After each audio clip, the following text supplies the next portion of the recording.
माननीय मुख्यमंत्र्यांनी काल संपूर्ण राज्याच्या जिल्हाधिकारी विभागीय आयुक्त आणि सर्वच संबंधित विभागाची बैठक घेतली।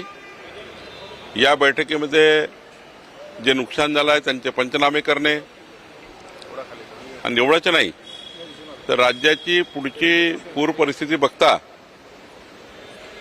संपूर्ण प्रशासनाला अलर्टचे आदेश दिले आहे। कुठलीही जीवहानी होणार नाही, प्राणहानी होणार नाही, वित्तहानी होणार नाही याबद्दलच्या सतर्कतेच्या सूचना दिलेल्या आहेत। मी सुद्धा महसूल खात्यामध्ये आमची जबाबदारी आहे संपूर्ण सर्वेक्षण योग्य पद्धतीने करून देणे। त्या सर्वेक्षणाचं काम आमचं महसूल विभाग चांगल्या पद्धतीने करेल आणि कोणाचेही नुकसान भरपाई राहणार नाही याची काळजी महसूल विभाग घेईल। घरांचं नुकसान झालं किंवा तात्कालिक नुकसान झालं त्याला तात्कालिक मदत देण्याची प्रावधान आहे, त्याबाबत काय सांगू? एनडीआरएफ एडीआरएफच्या जे काही नॉर्म्स आहेत त्याप्रमाणे तातडीनं 24 तासाच्या आत खावटी असेल, त्यानंतर घराची पडझड असेल, तातडीचे अनुदान असतील सारा देण्याची तरतूद आहे। त्यानुसार कारवाई सरकार करते आहे।